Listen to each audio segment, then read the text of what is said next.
கர்த்தருடைய பரிசுத்த நாமம் மகிமைப்படுவதாக. இந்த நல்ல ஆசீர்வாதமான மனமகிழ்ச்சியான இந்த காலை ஆராதனை வேளைக்காய் கர்த்தரை துதிக்கிறேன். அந்த அதிகாலை வேளையிலே கர்த்தரை ஆராதிக்கும்படி வந்திருக்கிறேன்.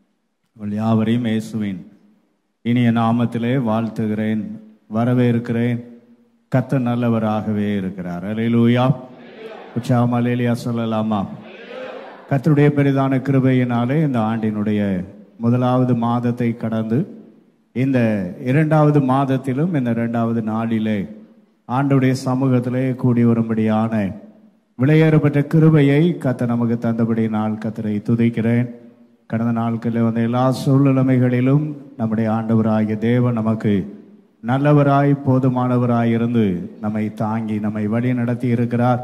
இம்மற்றும் நடத்தினவர் இனிமேலும் நம்மை நடத்த நம்முடைய தேவன் வல்லமையுள்ள நல்ல தேவனாயிருக்கிறார். அல்லேலூயா. கடந்த மாதங்கள் எல்லாம் கண்மணியை போல நம்மை காத்த நல்ல கர்த்தர் நம்முடைய தேவனாயிருக்கிறார். இந்த புதிய மாதத்திலும் கர்த்தர் நமக்கு தருகிறதான வாக்குத்தத்த வசனத்தை நாம் எல்லாரும் சேர்ந்து வாசிக்கலாம். ஏசாயா தீர்க்கதரிசியின் புஸ்தகம் 44 அதிகாரம் 23 வசனத்தை நாம் எல்லாரும் சேர்ந்து வாசிவோம். ஏசாயா தீர்க்கதரிசியின் புஸ்தகம் 44 அதிகாரம் 23 வசனத்தை நாம் எல்லாரும் சேர்ந்து வாசிக்கலாம். வானங்களே கழித்து பாடுங்கள், கர்த்தர் இதை செய்தார். பூதலத்தின் தாழ்விடங்களே ஆர்ப்பரியுங்கள். பர்வதங்களே காடுகளே காட்டில் உள்ள சகல மரங்களே கம்பீரமாய் முழங்குங்கள். கர்த்தர் யாக்கோபை மீட்டு நம்முடைய ஆண்டவராகிய தேவன் நம்மை மீட்டெடுத்து அவர் நம்மிலே மகிமைப்படுகிற நல்ல தேவனாயிருக்கிறார். இந்த மகிமையின் ஆண்டிலே ஆண்டவராகிய தேவன் நம்மை மகிமைப்படுத்தும்படியாய் அந்த வசனம் அதவாய் சொல்லி இருக்கிறது. கர்த்தர் யாக்கோபை மீட்டு இஸ்ரவேலிலே மகிமைப்படுவார். நம்முடைய ஆண்டவராகிய தேவன் நம்மை மீட்டெடுத்தவராயிருக்கிறார். ஒரு காலத்திலே நாம் இழந்து போனவர்களாய் தொலைந்து போன ஆடுகளைப் போல, காணாமற் போன ஆடுகளைப் போல நாம் காணப்பட்டிருந்த அந்த நேரத்திலே ஆண்டவராகிய தேவன் நம்மேல் வைத்த அன்பு நிமித்தமாக அவர் நம்மை மீட்டெடுத்திருக்கிறார். ஏன் அவர் நம்மை மீட்டெடுத்திருக்கிறார் என்று நேற்றைய தினத்திலே 3 காரியங்களை நாம் தியானிக்க கர்த்தர் உதவி செய்தார் வாக்குத்தத்த ஆராதனையிலே. முதலாவதாக ஆண்டவராகிய தேவன் அவர் நம்மை சிருஷ்டித்தவராக உருவாக்கினவராய் காணப்படுகிறார். இரண்டாவதாக ஆண்டவராகிய தேவன் நம்மை சிருஷ்டித்தவர் உருவாக்கினவர் மாத்திரமல்ல, கர்த்தருக்கு ஸ்தோத்திரம் உண்டாவதாக, நம்முடைய ஆண்டவராகிய தேவன் அவர் நம்மேல் வைத்ததான அவருடைய அன்பு, அந்த மகா பெரிய அன்பு நிமித்தமாக ஆண்டவராகிய தேவன் அவர் நம்மை மீட்டெடுத்திருக்கிறார். அவர் நம்மை தெரிந்தெடுத்தவராயிருக்கிறார். அவர் நம்முடைய வாழ்க்கையிலே அவர் நம்மை தெரிந்தெடுத்தவராயிருக்கிறார். மூன்றாவதாக நம்முடைய தேவன் நம்மை மறக்கிறவர் அல்ல. நம்முடைய தேவன் நம்மை என்ன செய்கிறவர் அல்ல? மறக்கிறவர் அல்ல. ஆண்டவராகிய தேவன் நம்மை உருவாக்கினார். ஏசாயா 44 அதிகாரம் 21 வசனத்திலே இவ்விதமாய் வாசிக்கிறோம். அதே அதிகாரம் 21 வசனம் இவ்விதமாய் சொல்லுகிறது, யாக்கோபே இஸ்ரவேலே இவைகளை நினை, நீ என் தாசன், நான் உன்னை உருவாக்கினேன். நீ என் தாசன், இஸ்ரவேலே நீ என்னால் மறக்கப்படுவதில்லை. கர்த்தர் நம்மை உருவாக்கினவராக சிருஷ்டித்தவராயிருக்கிறார். எவ்விதமாய் நம்மை சிருஷ்டித்தார், மனிதனை தேவன் எவ்விதமாய் சிருஷ்டித்தார் என்பதை ஆதியாகமம் 1 அதிகாரம் 26, 27 வசனங்களிலே நாம் இவ்விதமாய் வாசிக்கிறோம். பின்பு தேவன் நமது சாயலாகவும் நமது ரூபத்தின்படியேயும் மனுஷனை உண்டாக்குவோமாக என்றார். 27 வசனத்திலே வாசிக்கிறோம், தம்முடைய சாயலாக மனுஷனை சிருஷ்டித்தார், தேவ சாயலாகவே சிருஷ்டித்தார். பக்கத்துல பார்த்து சொல்லுங்க, நீங்க தேவ சாயலா இருக்கிறீங்க. நல்லா உற்சாகமா சொல்லுங்களேன், நீங்க தேவ சாயலா இருக்கிறீங்க. ஆண்டவராகிய தேவன் தமது சாயலாய் நம்மை உருவாக்கி இருக்கிறார். தேவ சாயல் என்பது எதை குறிக்கிறது என்றால், தெய்வீக சுபாவங்களை குறிக்கிறதா இருக்கிறது. தேவனுடைய சுபாவங்களை குறிக்கிறதா இருக்கிறது. இந்த புதிய மாதத்திலே கர்த்தர் நம்மை மகிமைப்படுத்தும்படியாய் நம்முடைய வாழ்க்கையில் இருக்கிறதான நம்முடைய சுபாவங்களிலே மாற்றங்களை கர்த்தர் தரும்படியாய், மாற்றங்களை ஏற்படுத்தும்படியாய் தேவன் விரும்புகிறார். நம்முடைய வாழ்க்கையில எல்லாவற்றிற்கும் முன்மாதிரியானவர், முன்னோடியானவர் நம்முடைய இரட்சகராய் இயேசு கிறிஸ்து. எபிரேயர் 12 அதிகாரம் 1 வசனத்திலே வாசிக்கிறோம், விசுவாசத்தை தோக்குகிறவரும் முடிக்கிறவருமாயிருக்கிற அவரை நோக்கி நமக்கு நியமித்திருக்கிற ஓட்டத்தில் எப்படி ஓடக்கடவோம்? பொறுமையோடு ஓடக்கடவோம். அப்ப நமக்கு முன்பதாய் ஓடி இருக்கிறதான, நமக்கு முன்னோடியாய் இருக்கிறதான நம்முடைய இரட்சகராய் இருக்கிறதான ஆண்டவராய் இயேசு கிறிஸ்து, அவருடைய சாயலிலே நாம் மாற்றப்பட வேண்டும் என்று அவர் விரும்புகிறார். ரோமர் 8 அதிகாரம் 29 வசனத்திலே விதமாய் வாசிக்கிறோம், மேலும் தம்முடைய குமாரன் அநேக சகோதரருக்குள்ளே முதற் பெயரானவராய் இருக்கும் பொருட்டு தேவன் எவர்களை முன்னறிந்தாரோ அவர்களை தம்முடைய குமாரனுடைய சாயலுக்கு ஒப்பாயிருப்பதற்கு என்ன அறிந்திருக்கிறாராம்? முன்னறிந்திருக்கிறார். நம்முடைய வாழ்க்கையிலே நாம் தேவ சாயலாய் மாற்றப்படும்படி தேவன் விரும்புகிறார். இயேசுவினுடைய சாயலிலே, அவருடைய சுபாவத்திலே அநேக காரியங்களை நாம் கற்றுக்கொள்ள முடியும். 1-2 காரியங்களை இந்த காலை வேளையிலே ஆவியானுடைய ஒத்தாசையோடு கூட பகிர்ந்து கொள்ளும்படியாய் விரும்புகிறேன். நம்முடைய வாழ்க்கையிலே கர்த்தர் ஒரு பெரிய மாற்றத்தை ஆண்டவர் உண்டு பண்ணி நம்மை மகிமைப்படுத்தும்படியாய் நம்முடைய சுபாவங்களிலே கர்த்தர் ஒரு மாறுதலை கர்த்தர் தருவாராக. முதலாவதாக எபேசியர் 5 அதிகாரம் 2 வசனத்திலே இப்படி வாசிக்கிறோம். எபேசியர்கள் நிருபம் 5 அதிகாரம் 2 வசனத்திலே வேதம் சொல்கிறது, கிறிஸ்து நமக்காக தம்மை தேவனுக்கு சுகந்த வாசனையான காணிக்கையாகவும் பலியாகவும் ஒப்பு கொடுத்து நம்மில் அன்பு கூர்ந்தது போல நீங்களும் அன்பிலே நடந்து கொள்ளுங்கள். முதலாவதாக நமக்குள்ளே காணப்பட வேண்டியதான தேவ சாயல், தேவ அன்பு நமக்குள்ளே காணப்பட வேண்டும். எல்லாம் சொல்லுங்க, தேவ அன்பு. நல்லா சொல்லலாமே, தேவ அன்பு. நம்முடைய வாழ்க்கையிலே தேவ அன்பு காணப்பட வேண்டும். அன்பு என்கிறதான வார்த்தைக்கு கிரேக்க பதத்திலே 4 வார்த்தைகள் பயன்படுத்தப்பட்டிருக்கு. 4 விதமான அன்பை குறித்து எழுதியிருக்கிறது. கர்த்தருக்கு ஸ்தோத்திரம் உண்டாவதாக. அதிலே அகாபே என்கிறதான அந்த அன்பு தேவ அன்பாய் இருக்கிறது. அது தியாகமான ஒரு அன்பாய் காணப்படுகிறது. நம்முடைய வாழ்க்கையிலே தேவ அன்பு நமக்குள்ளே காணப்பட வேண்டும். இந்த தேவ அன்பு நமக்குள்ளே காணப்படும் பொழுது ஆண்டவராய் இயேசு செய்ததான காரியங்களை நாமும் செய்கிறவர்களாய் காணப்படுவோம். தேவனுடைய அன்பு இயேசுவிலே இருந்தபடியினாலே அவர் செய்ததான காரியத்தை நாம் வேதத்திலே விதமாய் வாசிக்கிறோம். மார்க் எழுதின சுவிசேஷம் 10 அதிகாரம் 21 வசனத்திலே வேதம் இவ்விதமாய் கூறுகிறது. மார்க் 10 அதிகாரம் 21 வசனம், இயேசு அவனை பார்த்து அவனிடத்தில் அன்பு கூர்ந்து, உன்னிடத்தில் ஒரு குறைவு உண்டு என்று சொன்னார். போது கர்த்தருடைய நாமம் மகிமைப்படுவதாக. ஒரு வாலிபன் ஆண்டவராய் இயேசுவினிடத்திலே வருகிறார். ஆண்டவராய் இயேசுவினிடத்திலே வந்து அவன் நிமிதமாய் கேட்கிறான், நல்ல போதகரே, நித்திய ஜீவனை சுதந்திரிக்க நான் என்ன செய்ய வேண்டும் என்று ஆண்டவரிடத்திலே கேட்கிறான். நல்ல கேள்வி. அநேகருக்கு பாத்தீங்கன்னு சொன்னா நித்திய ஜீவனை சுதந்திரிக்க வேண்டும், பரலோகம் வேண்டும், மேலான ராஜ்யம் வேண்டும் என்கிறதான ஆசை இருக்கிறது. ஆனா சில காரியங்களை விட்டுவிட என்ன வரமாட்டேனது, மனசு வரல. அன்பான கர்த்தருடைய ஜனமே, தேவனுடைய ராஜ்யத்தை நாம் தேடுகிறவர்களாய் இருப்போமானால் நம்முடைய வாழ்க்கையிலே ஆண்டவருக்கு உகந்தவர்களாய் நாம் காணப்பட வேண்டும். இந்த மனிதன் ஆண்டவராய் இயேசுவினிடத்தில் இந்த வாலிபன் கேட்கிறான், நல்ல போதகரே, நித்திய ஜீவனை சுதந்திரிக்க என்ன செய்ய வேண்டும்? இயேசு சொல்லுகிறார், பிரமாணங்களை எல்லாம் நீ என்ன செய்ய வேண்டும்?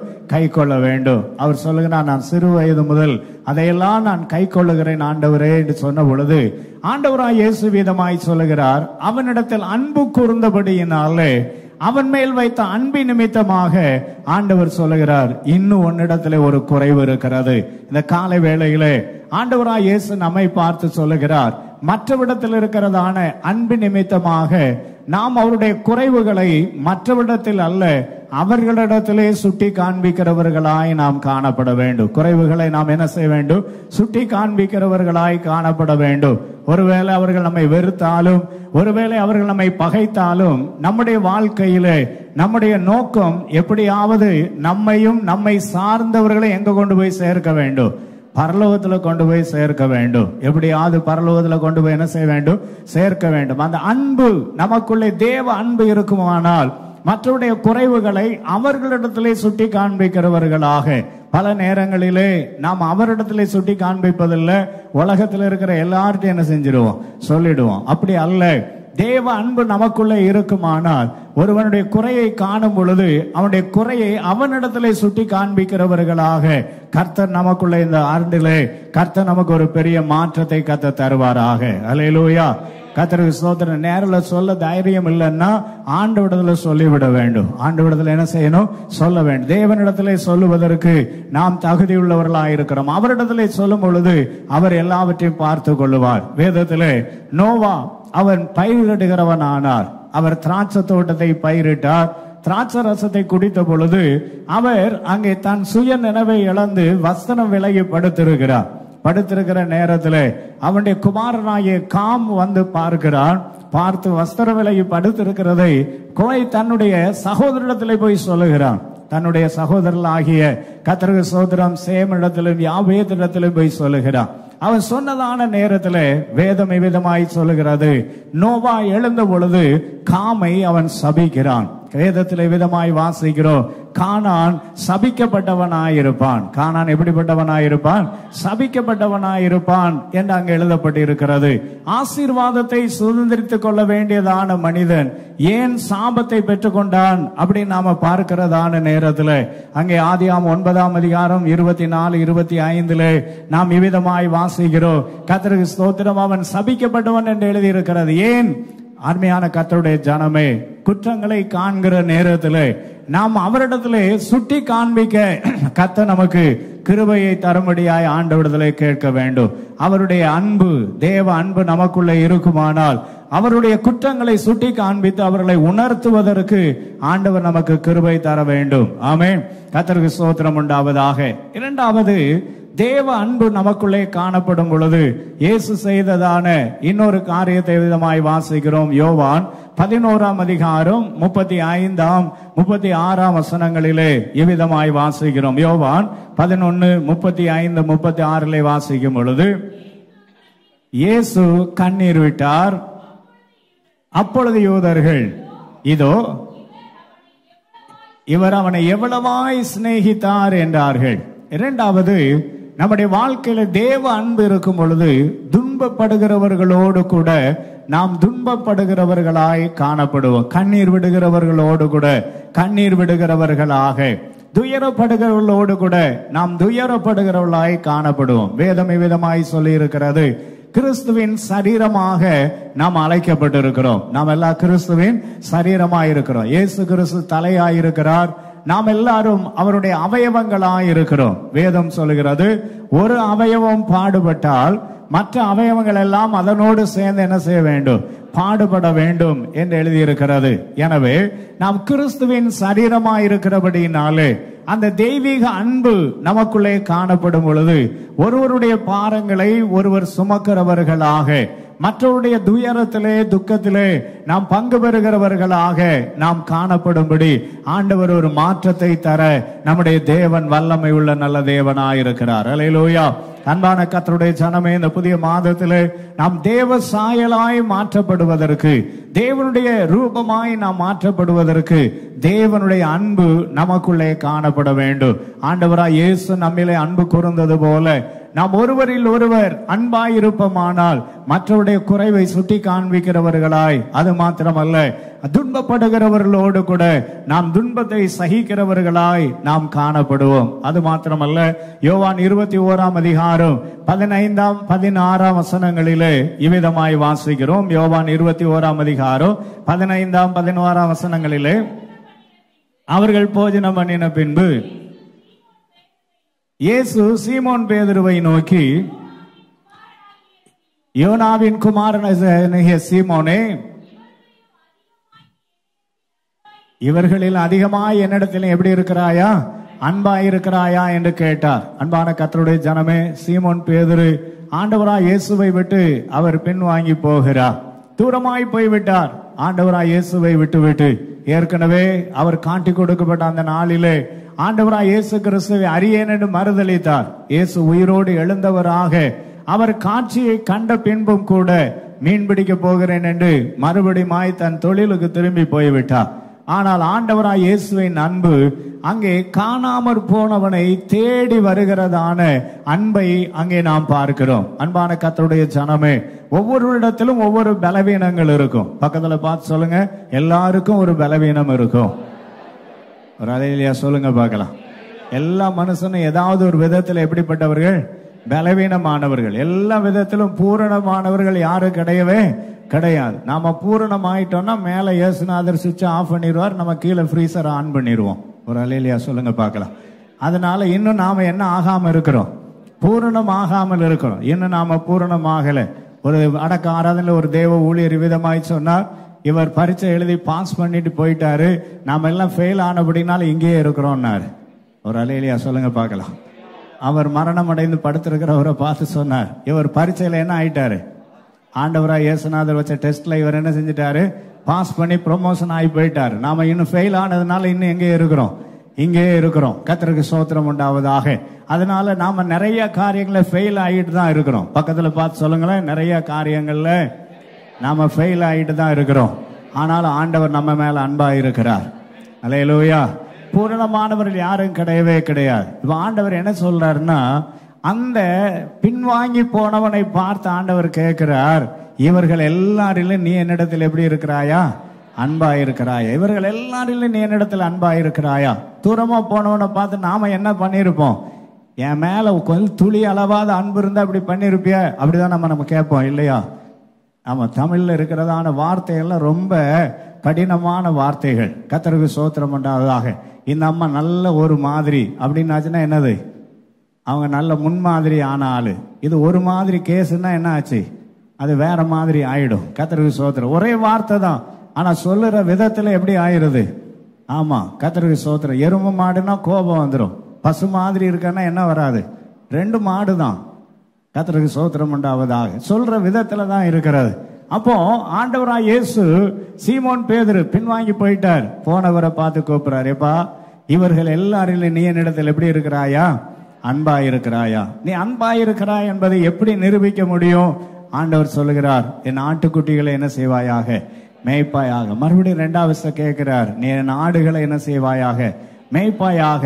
ஆண்டவராய் இயேசு கிறிஸ்து நம்மில் வைத்த அன்பின் நிமித்தமாக நாம் பின்வாங்கி போனாலும் அவர் நம்மை தேடி வருகிற நல்ல தேவனாய் அவர் இருக்கிறார். அல்லேலூயா. லூக்கா 15 அதிகாரத்திலே வாசிக்கும் பொழுது இளைய குமாரனுடைய சம்பவத்திலே பார்க்கிறோம். இளைய குமாரன் தன்னுடைய தகப்பனிடத்திலே தேவையான எல்லாவற்றையும் வாங்கி கொண்டு தூர தேசத்துக்கு போய்விட்டான். அநியாயமாய் துன்மார்க்கமாய் ஜீவனம் பண்ணி எல்லாவற்றையும் இழந்து போன போதிலும் அவன் எழுந்து வந்த பொழுது வேதம் சொல்லுகிறது, தகப்பன் அவனை தூரத்திலே பார்க்கிறார், எதிர்பார்த்து கொண்டே இருக்கிறார், எப்பொழுது என் மகன் வருவான் என்று. நம்முடைய தேவனுடைய அன்பு அதுதான். நம்முடைய வாழ்க்கையில அப்படிப்பட்டதான தெய்வீக அன்பு இருக்குமானால், அன்பான கர்த்தருடைய ஜனமே, அண்ணா, நம்முடைய வாழ்க்கையிலே நம்மை விட்டு தூரமாய் போனவர்கள், நம்மை விட்டு பிரிந்து போனவர்கள், நம்மை விட்டு விலகி போனவர்கள் மேலும் இயேசுவின் அன்பு நமக்குள்ளே என்ன செய்யப்பட வேண்டும்? காணப்பட வேண்டும். தேவ அன்பு நமக்குள்ளே காணப்படுமானால் அந்த அன்பு நிமித்தமாக நம்முடைய வாழ்க்கையிலே மற்றவர்களை நாம் அரவணைக்கத்தக்கதாக தேவன் நமக்கு இரக்கமும் கிருபையும் தருவார். தேவன் நம்மை மகிமைப்படுத்தும்படியாய் விரும்புகிறார். எப்படி மகிமைப்படுத்துவார்? நாம் இழந்து போன தம்முடைய சாயலை நமக்கு அவர் திரும்பி தர விரும்புகிறார். அவருடைய சாயலில் முதலாவது தேவ அன்பு. இந்த தேவ அன்பு காணப்படும் பொழுது நாம் சத்துருக்களிடத்திலும் அன்பு கூறும்படியாய் கர்த்தர் நம்முடைய வாழ்க்கையை மாற்ற வல்லவராயிருக்கிறார். லூக்கா 6ஆம் அதிகாரம் 35ஆம் வசனத்திலே இவ்விதமாய் வாசிக்கிறோம். லூக்கா 6ஆம் அதிகாரம் 35ஆம் வசனத்திலே வேதம் அழகாய் சொல்லுகிறது, உன் சத்துருக்களை சிநேகியுங்கள், நன்மை செய்யுங்கள், கைமாறு கழுதாமல் கடன் கொடுங்கள், உங்கள் பலன் மிகுதியாயிருக்கும், உன்னதமானவருக்கு நீங்கள் பிள்ளைகளாயிருப்பீர்கள், நன்றி அறியாதவர்களுக்கும் துரோகிகளுக்கும் என்ன செய்தாரே? நன்மை செய்தாரே. ஒரு அல்லேலூயா சொல்லுங்க பார்க்கலாம். ஆண்டவர் ரொம்ப விளக்கமா சொல்லி தர்றாரு அந்த வசனத்துல. அன்பானவர்களே, நன்றி அறியாதவர்களுக்கும் துரோகிகளுக்கும் அவர் என்ன செய்தாரா? நன்மை செய்தார். அப்ப ஆண்டவர் நம்மிடத்துல என்ன கேட்கிறாருன்னு சொல்லியாச்சுன்னா, அந்த தேவ அன்பு நம்மிடத்துல இருக்குமானால் சத்துருக்களையும் நாம் என்ன செய்கிறவர்களாக இருப்போம்? சிநேகிக்கிறவர்களாய் இருப்போம். நாம் குறையை சுட்டி காண்பிக்கிறவர்களாய் மாத்திரமல்ல, துன்பப்படுகிறவரோடு துன்பப்படுகிறவர்களாய் மாத்திரமல்ல, தூரமாய் போனவர்களை தேடுகிறவர்களாய் மாத்திரமல்ல, நம்முடைய வாழ்க்கையில துரோகிகளாய் இருக்கிறவர்களையும் சத்துருக்களாய் இருக்கிறவர்களையும் நாம் நேசிக்கிறவர்களாய் கர்த்தர் நமக்குள்ளே மாற்றத்தை தர கர்த்தர் வல்லமை உள்ள நல்ல தேவனாய் இருக்கிறார். அல்லேலூயா. அந்த வசனத்தில் அழகாய் எழுதி இருக்கிறது, சத்துருக்களை என்ன செய்யுங்கள்? சிநேகியுங்கள். சத்துருக்களை என்ன செய்யுங்கள்? சிநேகியுங்கள். அப்பொழுது பரலோகத்திலே உங்கள் பலன் எப்படி இருக்குமா? பரலோகத்துல நமக்கு பலன் வேணும். பூலோகத்துல என்ன இருந்தாலும் பரவாயில்லை. ஒருவேளை பூமியில நம்ம பார்த்து பைத்தியக்கார, பூமியில ஒரு மாதிரி பிழைக்க தெரியாதவன், பூமியில ஒரு மாதிரி நம்மளை பார்த்து உலகம் பலவிதமாய் சொல்லலாம். உனக்கு கொஞ்சமாவது சூடு, நீங்க ஒரு மாதிரி என்னைய பாக்குறீங்க, கொஞ்சமாவது என்ன இருக்குதா? சூடு சொரணை ஏதாவது இருக்குதா அப்படின்னு கேட்கலாம். இந்த உலகத்துல சூடு சொரணை இருந்தா பரலோகத்துக்கு போக முடியாது. இந்த பரலோகத்துக்கு போனோம்னா கொஞ்சம் சூடு சொரணை எல்லாம் ஒண்ணுமே இருக்கக்கூடாது. ஒரு அல்லேலூயா சொல்லுங்க பார்க்கலாம். பக்கத்துல பார்த்து சொல்லுங்க, ரொம்ப சூடு சொரணை இருந்தா பரலோகத்துக்கு போக முடியாது. சில பேருக்கு மூக்கு மேலதான் இருக்கும் சூடு சொரணை எல்லாம். அல்லேலூயா. அப்படி பத்திக்கின்னு வருது அப்படின்னா நீ பரலோகத்துக்கு போக முடியாதுன்னு அர்த்தம். ஒரு மாதிரி பத்திக்கிட்டு வருதுன்னு எங்க போக முடியாது? ஆமா, பரலோகத்துக்கு போக முடியாது. நமக்கு எப்படியாவது எங்க போய் சேரணும்? ஆமா, அங்க போய் சேர வேண்டும். கர்த்தருக்கு ஸ்தோத்திரம் உண்டாவதாக. அருமையானவர்களே, ஒரு பக்தன் இப்படி பாடினார், எப்படியாவது ஆண்டவராய் இயேசு வரும் பொழுது நல்ல ஊழியக்காரன் சொல்லுகிறதான அந்த சத்தத்தை நான் என்ன செய்யணும்? கேட்கணும். உண்மை உத்தமுள்ள ஊழியக்காரனே அப்படிங்கிற சத்தத்தை நான் என்ன செய்யணும்? கேட்கணும். அதுதான் நம்முடைய வாழ்க்கையில இருக்க வேண்டியதான முக்கியமான நோக்கம். அன்பான கர்த்தருடைய ஜனமே, உலகத்தில் இருக்கிறதான எந்த மனிதர்கள் ஆனாலும் அவர்கள் செய்த கிரியைக்குள்ள பலனை கர்த்தர் தந்துவிட வல்லவராயிருக்கிறார். அல்லேலூயா. ஒரு நாளும் துரோகிகளை கர்த்தர் மன்னிக்கிறவர் அல்ல. அதற்குரியதான தண்டனையை கர்த்தர் தந்துவிட வல்லவராயிருக்கிறார். கர்த்தருக்கு ஸ்தோத்திரம் உண்டாவதாக. எகிப்து தேசத்திலே யோசேப்பு அத்தனை மேன்மையான மனிதனாயிருந்தார். அந்த எகிப்து அழிந்து போகாமல் காப்பாற்றுவதற்கு தேவன் யோசேப்பை பயன்படுத்தினார். ஆனால் பின்னாட்களிலே வந்ததான ஒரு ராஜா யோசேப்பை அறியாதவனாயிருந்தான். யோசேப்பை என்ன செய்யாதவனாயிருந்தா? அறியாதவனாயிருந்தா. பல நேரங்களிலே நாம் செய்ததான காரியங்களை அறியாதவர்களாக, ஒருவேளை மறந்து போனவர்களாக. எனவேதான் அந்த வசனம் அழகாய் சொல்லி இருக்கிறது.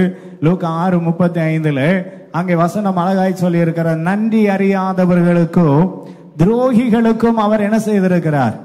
நன்மை செய்திருக்கிறார். நன்றி அறியாதவர்களுக்கும் துரோகிகளுக்கும் அவர் என்ன செய்திருக்கிறாரா? நன்மை செய்திருக்கிறார். எகிப்து என்கிற ஒரு தேசம் அழிந்து போகாமல் காப்பாற்றப்படுவதற்கு ஒரு யோசேப்பை தேவன் பயன்படுத்தினார். நிறைய பேருக்கு அதெல்லாம் தெரியாது. எப்படி வந்தோம், எங்க இருந்து ஆசீர்வாதம் வந்தது, எங்கிருந்து நாம் மேன்மையாய் கண்டு வந்தோம் அதையெல்லாம் மறந்து போய்விடுகிறார்கள். நாம் செய்த நன்மைகளை எல்லாம் மறந்து போய்விடுவார்கள். நாம் செய்ததான உபகாரங்களை எல்லாம் மறந்து போய்விடுவார்கள். கடைசி காலம் நன்றி அறியாதவர்கள் நிறைந்த ஒரு காலம், துரோகிகள் நிறைந்த ஒரு காலம். ஆனாலும் இயேசு மன்னித்தது போல நாமும் அவர்களை மன்னித்து அவர்களிடத்தில் அன்பு கூறுகிறவர்களாய் நாம் காணப்பட வேண்டும். எத்தனை பேர் ஆமேன்னு சொல்றீங்க? அப்படிப்பட்டதான கிருபை நமக்குள்ளே காணப்பட வேண்டும். தெய்வீக அன்பு நமக்குள்ளே காணப்படுமானால் நம்முடைய வாழ்க்கையிலே சத்துருக்களை நாம் என்ன செய்கிறவர்களாய் இருப்போம்? சிநேகிக்கிறவர்களாய் காணப்படுவோம். சத்துருக்களை நாம் சிநேகிக்கிறவர்களாய் என்ன செய்வோம்? காணப்படுவோம். இந்த அன்பு நம்மிடத்திலே காணப்படுவதற்கு அதற்கு ஒரே ஒரு அடையாளம் இருக்கிறது. எல்லாவற்றுக்கும் தேவ அன்பு இருக்கிறதா இல்லையாங்கிறதுக்கு அடையாளம் இருக்கிறது. எல்லாவற்றுக்கும் அடையாளம் இருப்பதை போல அங்கே யோவான் 14ஆம் அதிகாரம் 23ஆம் 24ஆம் வசனத்திலே இவ்விதமாய் வாசிக்கிறோம். யோவான் 14ஆம் அதிகாரம் 23ஆம் 24ஆம் வசனத்தில் எப்படி வாசிக்கிறோம்? ஒருவன் என்னில் அன்பாயிருந்தால் அவன் என் வசனத்தை என்ன செய்வான்? கை கொள்ளுவான். அவனில் என் பிதா அன்பாயிருப்பார். வாசம் பண்ணுவோம். என்னில் அன்பாயிராதவன் என் வசனங்களை என்ன செய்ய மாட்டான்? கை கொள்ள மாட்டான். என்னுடையதாயிராமல். அப்போ ஒரு மனிதன் அன்புடையவனாய் இருக்கிறான் அப்படிங்கிற அடையாளம் என்னன்னா, கர்த்தருடைய வசனத்தை என்ன செய்கிறவனாயிருப்பான்? வசனத்தை என்ன செய்கிறவனாயிருப்பான்? கை கொள்ளுகிறவனாயிருப்பான். நாம் தேவனுடைய வசனத்தை கை கொள்ளுகிறவர்களாயிருந்தால் நம்முடைய வாழ்க்கையிலே நாம் தேவ அன்பினால் நிரப்பப்பட்டிருப்போம். பக்கத்தில் பார்த்து சொல்லுங்க, வசனத்தை கை கொள்ளுகிறவர்களாயிருந்தால் நமக்குள்ளே தேவ அன்பு இருக்கும். அல்லேலூயா. இந்த வசனத்தை முதல்ல நல்லா வாசிக்க பழக வேண்டும். வசனத்தை நல்லா என்ன செய்யணும்? வாசிக்க வேண்டும். ரெண்டாவது அந்த வசனத்தை நல்லா தியானிக்கணும். வசனத்தை கேட்கணும். வசனத்தின்படி நடக்க நம்ம என்ன செய்ய வேண்டும்? அர்ப்பணிக்க வேண்டும். அல்லேலூயா. கர்த்தருக்கு ஸ்தோத்திரம் உண்டாவதாக. நிறைய பேரை பார்க்கிறேன், பைபிளை புரட்டுறதே இல்லை. நம்ம பைபிள் தானே, ஆதியாகமத்திலிருந்து வெளிப்படுத்தின விசேஷம் வர அப்படியே நம்ம மண்டையில் இருக்கிறது. கர்த்தருக்கு ஸ்தோத்திரம். உன் மண்டையில இல்லை, உன் கொண்டையில இல்லை, உன் உள்ளத்துல இருக்கணும். ஒரு அலையிலையா சொல்லுங்க பார்க்கலாம். வசனத்தை ஏன் புரட்ட சொல்றோம்னா, கர்த்தருக்கு ஸ்தோத்திரம் உண்டாவதாக. நான் டெக்னிக்கலாக நல்ல ஒரு டேப் வச்சிருக்கிறேன். இதுல எல்லா விதமான மொழிபெயர்ப்பும் இதுல இருக்கிறது. ஆனா பிரசங்கம் பண்றதுக்கு குறிப்பு மட்டும்தான் இதுல எடுக்க முடியும். பிரசங்கத்துல இருக்கிறதான வசனத்தை எடுக்கணும்னா பைபிள் இல்லாம எடுக்க முடியாது. ஏன் பைபிள் இல்லாம எடுக்க முடியாதுன்னா, ஒரு வசனத்தை சொன்னா இந்த வசனம் வலது பக்கத்துல கீழே இருக்கும், மேல இருக்கும், இடது பக்கம் இருக்கும். அந்த மைண்ட்ல அது ஞாபகம் இருக்கும். அது எப்ப ஞாபகம் இருக்கும்னா, வசனத்தை வாசித்தாதான் ஞாபகம் இருக்கும். கர்த்தருக்கு ஸ்தோத்திரம் உண்டாவதாக. ஒரு வசனத்தை சொன்ன உடனே மைண்ட்ல ஞாபகம் வரும். இந்த இடத்துல இருக்கிறது, இந்த வசனம் இந்த இடத்துல என்ன செய்கிறது? இருக்கிறது. ஏன் அப்படி ஞாபகம் வருதுன்னா, பைபிளை வாசிக்கணும். பைபிள் முதல்ல என்ன செய்யணும்? வாசிக்கணும். முதல்ல பைபிள் மேல ஒரு அன்பு வந்தாதான் பைபிளை என்ன செய்ய முடியும்? வாசிக்க முடியும். கர்த்தருக்கு ஸ்தோத்திரம் உண்டாவதாக. எல்லா விதமான நல்ல கிருபைகளுக்காக கர்த்தரை துதிக்கிறேன். நமக்கு நல்ல போன்ல பைபிள் இருக்கிறது, ஐபேட்ல பைபிள் இருக்கிறது, நல்லதுதான். ஆனாலும் எழுத்துப்பூர்வமாக இந்த எழுதின வேத புஸ்தகத்துல இருக்கிறதை போல தெளிவாக நாம இதுல என்ன செய்ய முடியாது? வாசிக்க முடியாது. கர்த்தருக்கு ஸ்தோத்திரம் உண்டாவதாக. கர்த்தர் கொடுத்ததான எல்லா மேன்மைகளுக்காய் ஸ்தோத்திரம். எல்லா மேன்மைகளுக்காய் கர்த்தருக்கு ஸ்தோத்திரம். பாத்தீங்கன்னா பைபிள் வசனம் மேல டிஸ்பிளே ஆகுது. நிறைய பேர் அதை மட்டும் பாக்குறீங்க. ரொம்ப நல்லதுதான், பாக்குறது ரொம்ப நல்லது. ஆனாலும் நம்ம பைபிள்ல இருக்குதான்னு பார்க்கணும். ஏன்னா இந்த டிஸ்பிளே உங்க வீட்டுக்கு வராது. எத்தனை பேர் நான் சொன்னது புரிஞ்சுதோ இல்லையோ? எத்தனை பேர் போகும்போது இந்த டிவியை கலத்திட்டு போவீங்க? யார் இந்த டிவியை கலத்திட்டு வீட்டுக்கு போக மாட்டீங்க. கலத்திட்டு போக நாங்களும் விட மாட்டோம். அப்ப அந்த டிவியில இருக்கிறது கொஞ்ச நேரத்துல மறைஞ்சு போயிடும். கர்த்தருக்கு ஸ்தோத்திரம் உண்டாவதாக. கொஞ்ச நேரம் கழிச்சு ஏன் மூஞ்சி தான் தெரியுது. அதுக்கு பிறகு அந்த வசனம் என்ன செஞ்சிருது? மறைஞ்சிருது. ஆனா இதை வாஸ்து பாத்தீங்கன்னா மண்டையில நிக்கும்.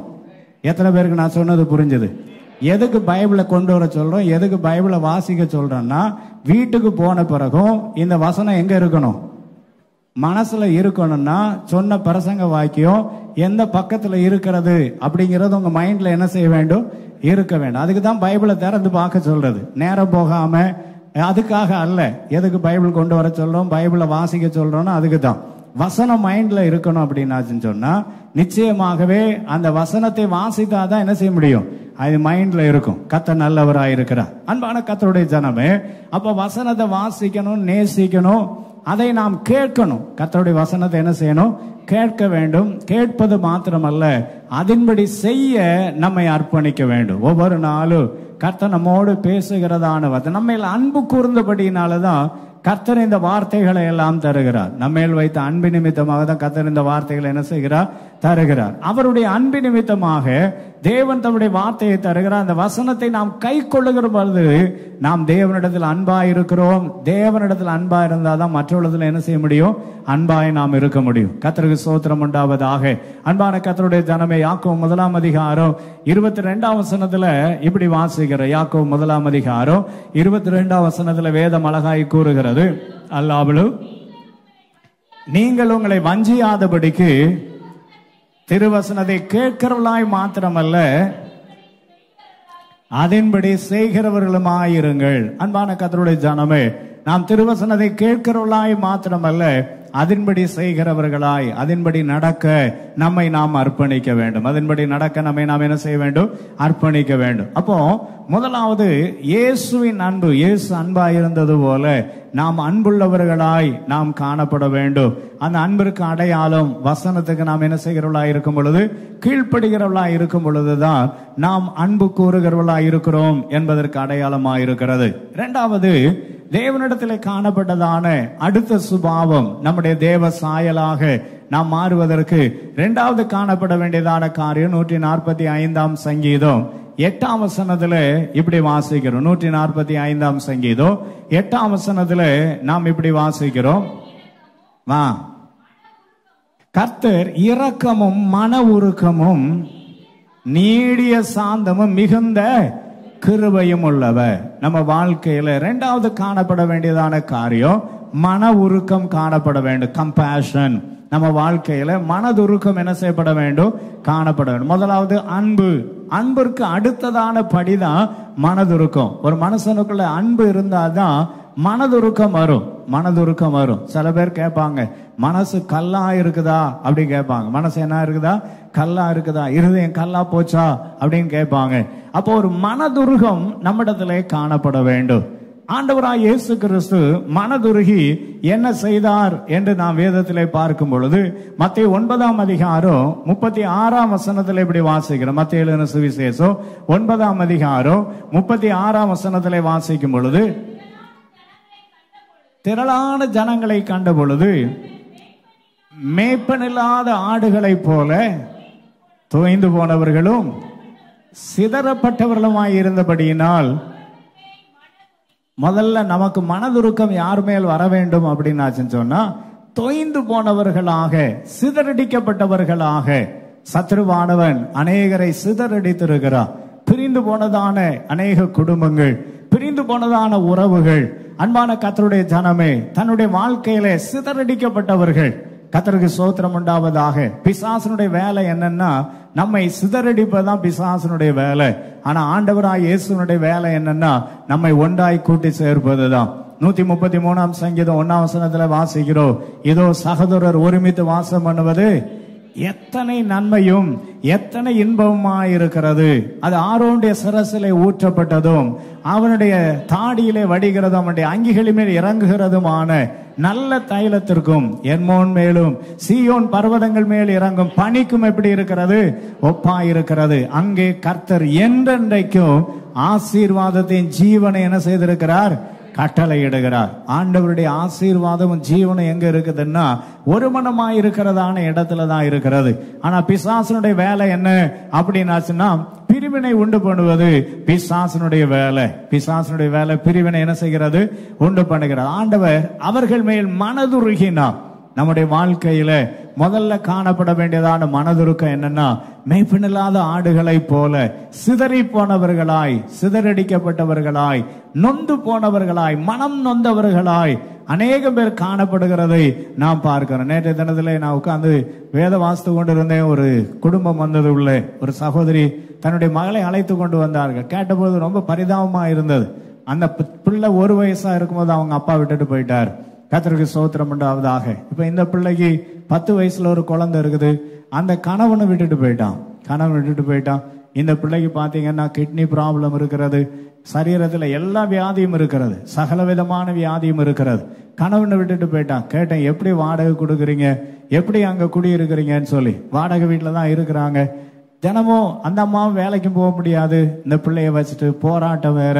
கர்த்தருக்கு ஸ்தோத்திரம் உண்டாவதாக. அதாவது பலவிதமான பீடிகளினாலே, பலவிதமான கட்டுகளினாலே பீடிக்கப்பட்டவர்களாய் காணப்படுகிற நொந்து போன நிறைய குடும்பங்கள் இருக்கிறது. நம்ம வாழ்க்கையில கர்த்தர் நமக்கு இருக்கிற கிருபை என்னன்னா, அவர்களை நம்முடைய ஜெபத்திலே தாங்க வேண்டும். நம்முடைய ஜெபம் அவர்களை விடுதலை ஆக்கும். 2 நாளாகமம் 7:14 இப்படி வாசிக்கிறோம்.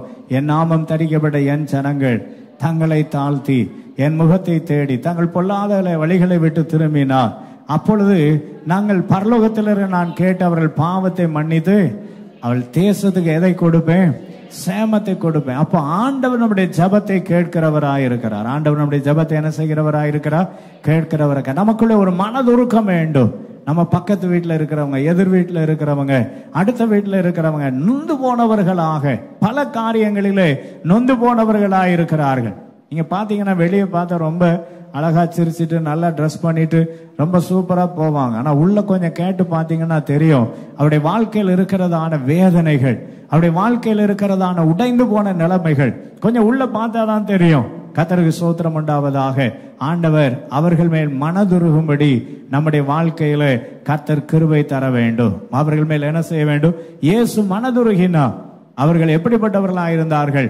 மனம் நொந்தவர்களோ, அது மாத்திரமல்ல சிதறடிக்கப்பட்டவர்களுமாய் இருக்கிறவர்களை கண்டு இயேசு அவர்கள் மேல் என்ன செய்தார்? மனதுருகினார். மத்தேயு 14 அதிகாரம் 14 வசனத்திலே இன்னொரு காரியத்தை விதமாய் வாசிக்கிறோம். மத்தேயு 14 அதிகாரம் 14 வசனத்திலே வாசிக்கிறோம்.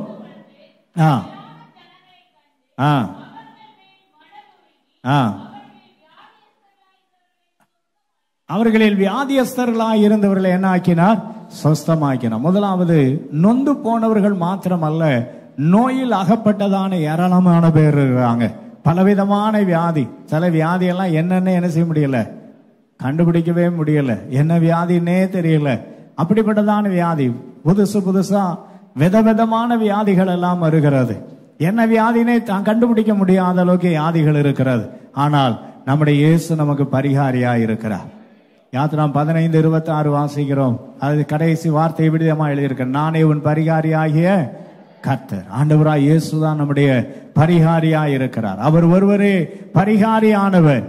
எனவே நமக்குள்ளே இருக்கிற இயேசு மற்றவர்களுக்கு விடுதலையை கொடுக்கும்படியாய், வியாதி உள்ளவர்களாய், நோயாளிகள் ஏராளமான பேர் காணப்படுகிறதை நாம் பார்க்கிறோம். முதலாவதாக சிதறடிக்கப்பட்டவர்கள், நொந்து போனவர்கள், நோயுள்ளவர்கள் நிறைய பேர் இருக்கிறாங்க. லூக்கா 7 அதிகாரம் 13 வசனத்துல இவ்விதமாய் வாசிக்கிறோம். லூக்கா 7:13 வாசிக்கும் பொழுது, கர்த்தர் அவளை பார்த்து, இழப்பிலே இருக்கிறதான மக்கள், அங்கே நாம் பார்க்கிறதான நேரத்தில் நாயின் என்கிற ஊருக்கு இயேசு போகிறார். அந்த நாயின் என்கிற ஊருக்கு போன பொழுது ஒரு வாலிபனை அங்கே பாடையில வைத்து அடக்கம் பண்ணும்படியாய் கொண்டு போய் கொண்டிருக்கிறார்கள். திரளான கூட்டத்தார் பின்னால் அழுது கொண்டு போகிறார்கள். இயேசு பார்த்த பொழுது மனதுருகினார். இழப்பி நிமித்தமாக வாழ்க்கையில ரொம்ப கடினமானது இழந்து போகிறது. நமக்கு அன்பானவர்களை இழந்து போகிறது ரொம்ப கடினமான சூழ்நிலைமை. ஆனால் ஒன்றே ஒன்று, எல்லாவற்றுக்கும் எல்லாமானவராய் நம்முடைய ஆண்டவராய் இயேசு நமக்கு இருக்கிறார். அல்லேலூயா. அவர் எல்லாவற்றுக்கும் எல்லாமானவர். எந்த இழப்பில இருந்தாலும் அந்த இழப்பின் மத்தியிலே அவர்கள் மேல் நாம் மனதுருகி அவர்களுக்காக ஜெபிக்கும் பொழுது கர்த்தர் அவர்களுக்கு ஆறுதலை தர வல்லவராயிருக்கிறார். அவர்களுக்கு தேவன் எதை தர வல்லவராயிருக்கிறார்? ஆறுதலை தர கர்த்தர் வல்லவராயிருக்கிறார். எனவே இயேசு மனதுருக்கம் உடையவராய் இருந்ததை போல நாமும் மனதுருக்கம் உடையவர்களாய், நொந்து போனவர்கள், நோயாளிகள், அது மாத்திரமல்ல, இழப்பில இருக்கிறவர்களுக்காக நாம் மனதுருக்கம் உடையவர்களாய் காணப்பட வேண்டும். 1 பேதுரு 3ஆம் அதிகாரம் 8ஆம் வசனத்திலே இவ்விதமாய் வாசிக்கிறோம். 1 பேதுரு 3ஆம் அதிகாரம் 8ஆம் வசனத்திலே இப்படி வாசிக்கிறோம். நீங்கள் எல்லாரும் ஒருமனப்பட்டவர்களும் இரக்கம் உள்ளவர்களும் சகோதர சிநேகம் உள்ளவர்களும் மன உருக்கம் உள்ளவர்களும் இணக்கம் உள்ளவர்களுமாய் இருக்க வேண்டும் என்று சொல்லி அங்கே எழுதப்பட்டு இருக்கிறது. ஹல்லேலூயா. எதற்காக? நாம் ஆசீர்வாதத்தை சுதந்திரிக்க அழைக்கப்பட்டவர்களாய் இருக்கிறோம். நாம் ஆசீர்வாதத்தை சுதந்திரிக்க என்ன செய்யப்பட்டவர்களாய் இருக்கிறோம்? அழைக்கப்பட்டவர்களாய் இருக்கிறோம். நமக்கு எல்லாருக்கும் தேவன் ஆசீர்வாதத்தை வைத்திருக்கிறார்.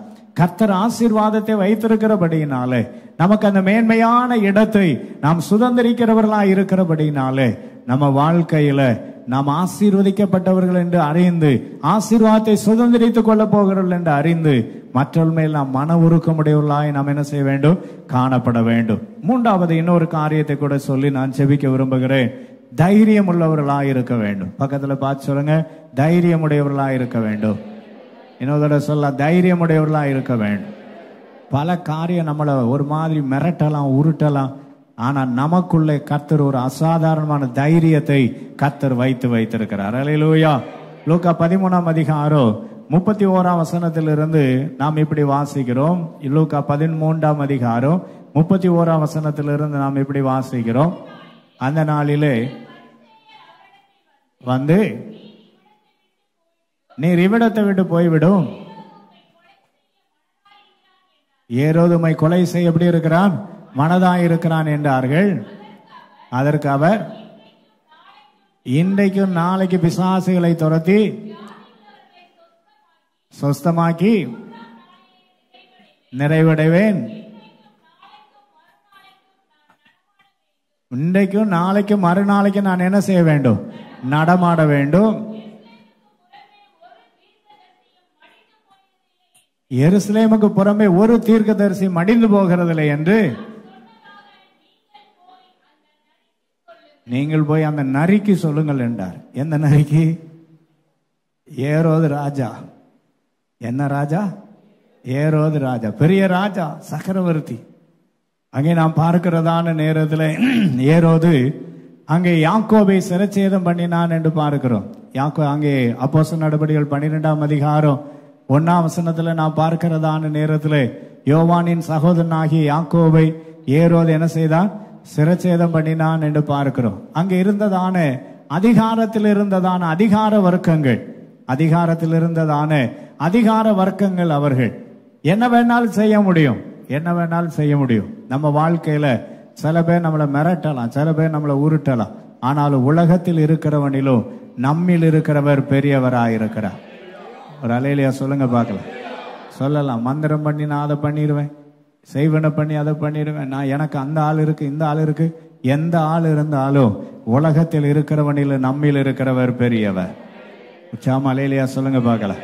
உலகத்தில் இருக்கிற நம்மில் இருக்கிறவர் பெரியவர். நாம் அவரோடு கூட இருப்போமானா நம்ம போல தைரியம் உள்ளவர்கள் யாரும் இருக்கவே முடியாது. நமக்கு விரோதமாய் உருவாக்கப்படுகிற எந்த ஆயுதமும், ஏசாயா 54:17, உனக்கு விரோதமாய் உருவாக்கப்படும் எந்த ஆயுதமும் நமக்கு விரோதமாய் என்ன எழும்பினாலும் ஒன்று நம்மை சேதப்படுத்துவதில்லை. ஆண்டவராய் இயேசு கிறிஸ்துவிடத்துல போய் சொல்றாங்க, உம்மை கொலை செய்யும்படி ஏரோது என்ன செய்கிறான்?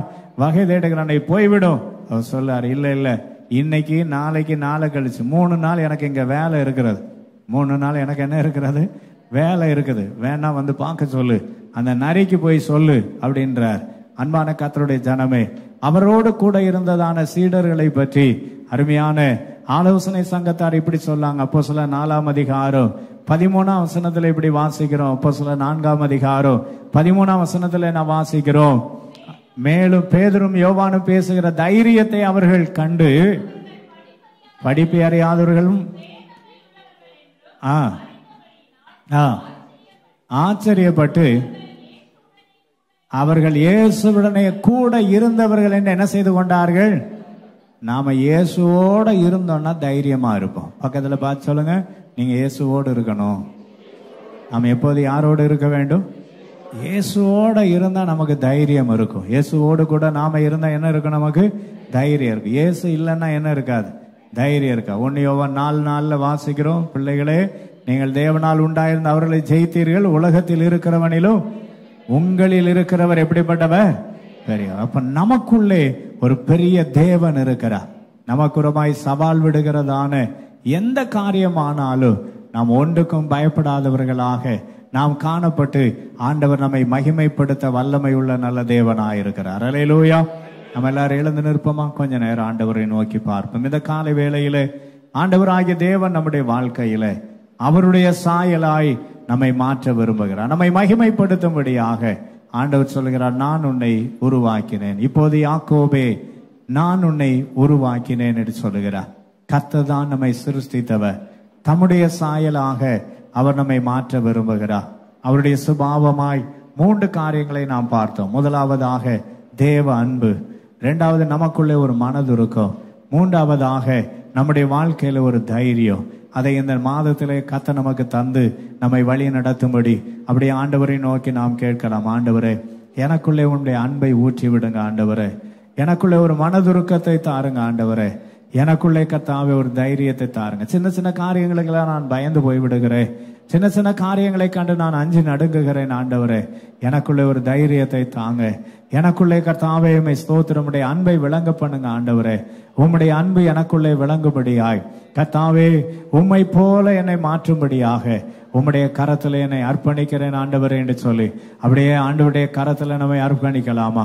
கர்த்தர் நம்மை தம்முடைய பாதையிலே நடத்தும்படியாய், நம்மை மகிமைப்படுத்தும்படியாய், கர்த்தர் நம்மையில் இரக்கமுள்ள தேவனாய், கிருபை உள்ள தேவனாய் இருந்து நம்மை ஆசீர்வதித்ததை போல நாம் அநேகருக்கு ஆசீர்வாதங்களாய் காணப்படும்படி, அநேகருக்கு பிரயோஜனமானவர்களாய் நாம் காணப்படும்படி கர்த்தர் நம்மை மாற்றும்படியாய் அப்படியே ஆண்டவரை நோக்கி நாம் கேட்போம். ஆண்டவரே, என்னை பயன்படுத்தும் ஆண்டவரே என்று சொல்லி கர்த்தரை நோக்கி நாம் கேட்கலாமா?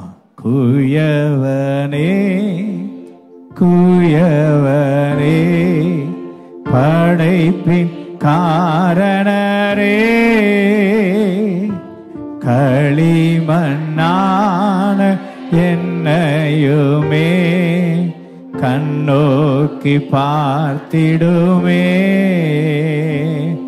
களிமண்ணான என்னையுமே கண்ணோக்கி பார்த்திடுமே,